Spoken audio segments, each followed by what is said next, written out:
But the financial one, I lived in part of an illusion from 17 to 27. I lived in an illusion. I read Think and Grow Rich. I read Richest Man in Babylon. I read Prosperity by Charles Fillmore, Edwin Gaines on prosperity and tithing. I read all these kind of esoteric books. But I didn't get grounded until somebody walked into my office and grounded me with 9 questions. I don't know if did I ever cover those here? No. Should I do those? Please. Okay, this is a good one. Okay, I can't wait. So I just opened up my practice 2 weeks maybe. Oh, no, not even that. Just a week and a half, 10 days. And a guy walks into my office, saw a doctor's office, walked in and said, may I speak to the doctor? And I had a gap between some patients. And so I thought, when they come to make the sale, I'll make the sale. I'm going to turn him into a patient. I'll start talking to this guy. He comes in and he says, I'm Jim McKinley. I said, I'm Dr. Demartini. He says, I do have a question for you. I'm a financial planner and I was walking in the area and I saw your office and I just thought maybe just that I could be of service to you. Do you intend to be financially independent? And of course my ego said, of course. He said, do you mind if I ask you questions to find out if that's true or not? Ooh, that's a rough one. Yeah, I like that. And I said, this guy's good. Well, what kind of questions? He said, well, there's 9 questions that I ask, and when somebody can answer them, I know that they're potentially could be financially independent. If they can't answer them, at least at this stage, they're not going to be. And now I'm kind of anxious and excited to know what the questions are. If you picture the 2 personas I had, the self-righteous persona, I want to know what it is. The self-righteous persona, I don't want to be humiliated by not knowing. I had both of them. So what's the first question? He says, right now, what is your total assets that you have in your possession? And I was so naive, I didn't even know what a really asset was at the time. I said, what do you mean by an asset? That's how I would dodge the issue. And he said, well, things like money that you have in a certificate of deposit or a money market account or stock equity or equity in a house, this kind of thing. I went, okay. And I had none, 0. I had books, thousands of books that I could probably get 10 cents on the dollar if I sold them. That was it. I didn't have anything. I had no assets, no savings. I just got out of school. I just opened up a practice, got a loan and another loan, right? And so I said, well, it's negative. I don't have any assets. Great, then let's put it down. I said, he asked me the next question, number 2. What is your total liabilities? And I knew that because I knew what my debt was. I said 70 for this loan and 20 for this loan and the car loan and this, I listed them all out. So I was a net $100,000, and this is 1982. So that'd be like $400 or $500 now, equivalent with inflation probably. So I said, okay, I'm a net negative. He said, great. Number 3, what is your total net worth right now? Assets minus liabilities. Well, there's no assets, there's liabilities, so it's the same number. He says, if you don't know where you are, you don't know where you're going, how are you going to get there? How are you going to get somewhere you don't even know where you're going? I need to know where you are. Right now, we now know where you are. And most people are afraid of actually facing where they are. They don't want to know where they are because it's painful. They don't want to acknowledge their debt. And they live in a fantasy, someday I'll get there. And yet their values will never lead them there. So he asked the 4th question. He said, what do you define as the passive income annually that you're going to call financial independence?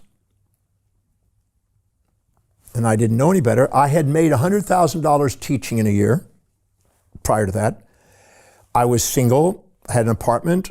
I didn't have a whole lot of debts. I had debts, but I didn't have a whole lot of responsibilities.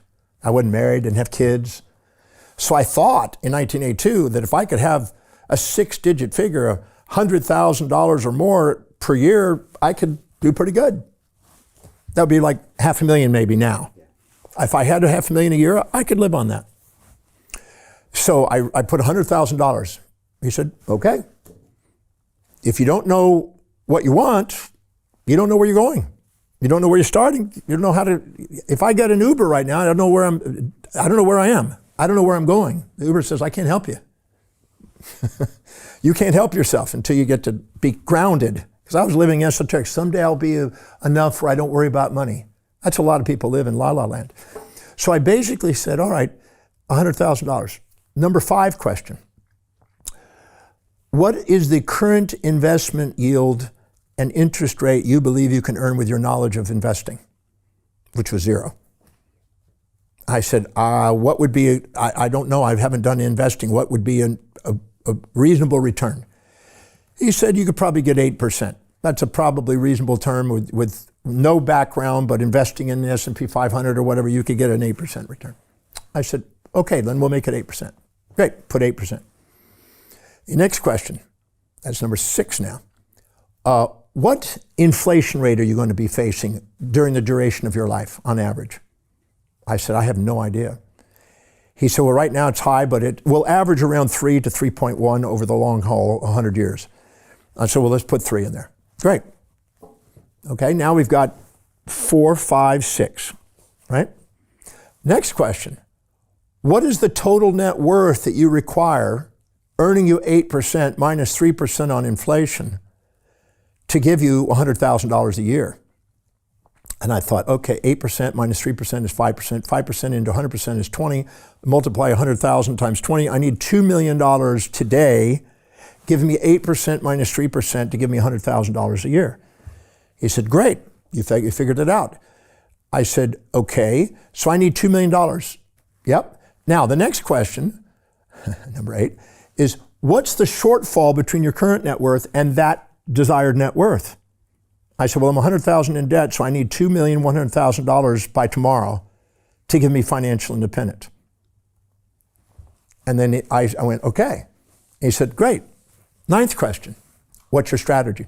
Peter Thiel took $500,000 and turned it into $1 billion using the exact same techniques we're using inside the investment club. He met a CEO, his name was Zuckerberg. He pitched him the deal and he said, okay, I'll give you $500,000. Mark went public and sold the shares to people like you. Well, what happened to Peter? Well, he exited and got a 2,300x return. The wealthy invest in early stage companies, folks. The public markets are for suckers.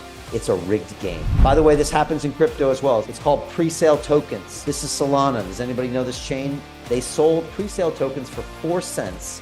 And you can see the date on there, April 5th, 2018. Look at Solana today, folks. That thing's up over 1,000x. The media and Wall Street and all these hype people get you to buy the top. Meanwhile, they put their clients in at the bottom and they use you for liquidity to make their clients rich. You can play this same game. You just have to have the financial education and the deal flow. That's it. How do you intend to have $2,100,000 by tomorrow? And I just went blank. And I started getting a throbbing headache. My stomach went into a knot. I had cramps. My eye got red. I started having a twitch. I had a stress response because I saw no possible way in my level of understanding at that time to allow me to do that. I couldn't see light at the end of the tunnel. And I was just sitting there going, and now I'm confronted by the fantasy that I say that I'm going to be financially independent, but I got confronted by the reality now, grounded me. And I'm going, I don't see a way. So am I having to give up that idea? Or am I having to come up with a new strategy? How am I going to do this? I couldn't see it at the time. At my level of awareness, I couldn't see it. So he just stated, so what's your strategy?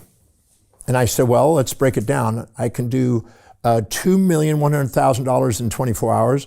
I can do $1,050,000 in 2 days. I could do $525,000 in 4 days. I could do $262,500 in 8 days. I started breaking it down, and no matter how much I extended it, now I got to factor in inflation, because the more I extend it, the more inflation is going to make this go up.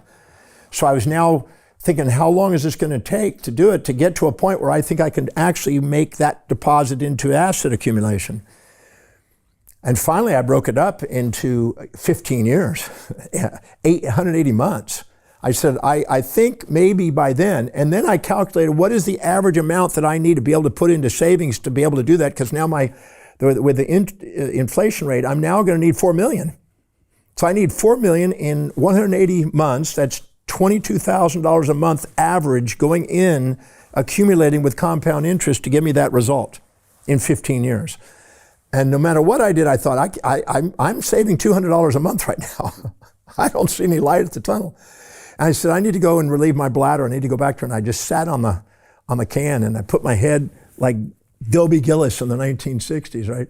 I'm sitting like this. I'm having throbbing headache. I'm having cramps. My jaw is tight. And I'm thinking, I have no idea how I'm going to get there. This doesn't make any sense. Have I been living in a delusion and not wanting to face it? And I guarantee a lot of people do that. They just live in the fantasy that someday, somehow, some way, are we going to miraculously get there. And I sat there for probably 20 minutes in that room, trying to meditate to calm my amygdala down because it was off the chart. And my headache, which was a conflict between what I'm actually living and what my fantasy was. And I got finally into kind of a meditative state and just sat there for a minute. And something popped in my head. And what came was the force accelerated savings technique and the force accelerated investment technique. Fast and fate popped in my head, which I have been using ever since. And I came out, my headache was a bit less, and I said, I think I've got a way. He says, what's your strategy? He says, right now I'm saving $200 a month. I have no problem doing that. But I could live at the border of comfort, uncomfort, make it 300 in 3 months. Every quarter, I could raise it. And then make it 500, then make it 750.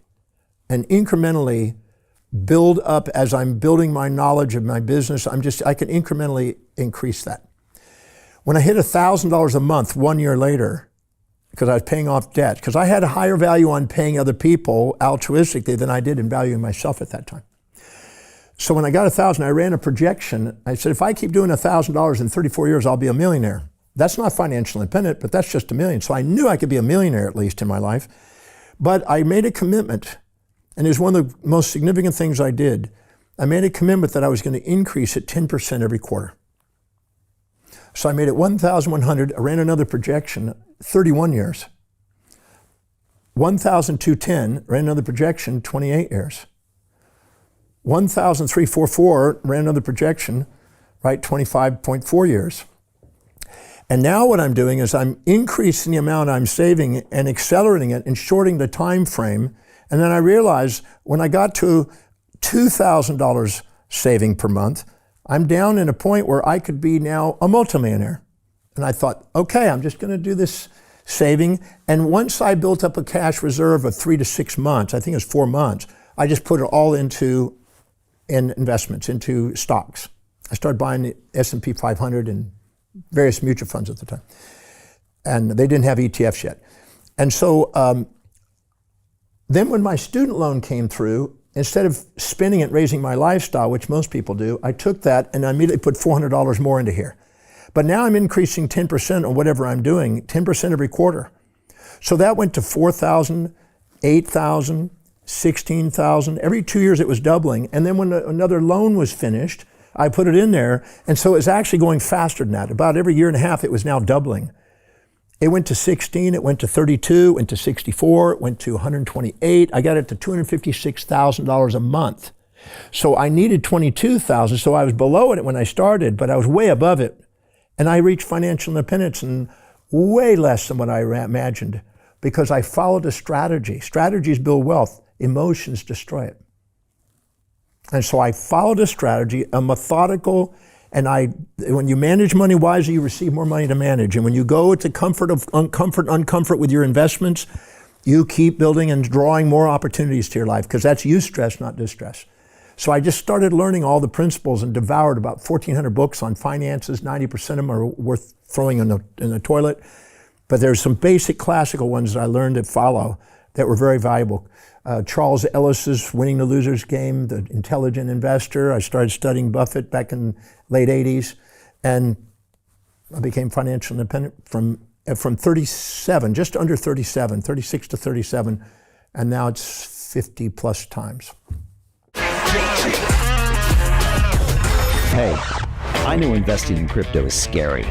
It takes a real leap of faith because there are so many scams, rug pulls, and bad actors out there. It's a dangerous business, which is why 95% of people lose all their money. Well, that's why I created the London Real Investment Club, so you can access the hottest deals on the planet and use the crypto bull market to create the generational wealth that you deserve. Join my team of over 100 people from around the world that are making millions of dollars behind the scenes investing in blockchain, AI, Web3 games, DeFi, Bitcoin, and more. Don't miss out. Click the link below to book a call with one of my team now. But hurry, this bull market will end soon. I know investing in crypto can be scary. That's why you gotta join the investment club. Pull the trigger. Let's do this.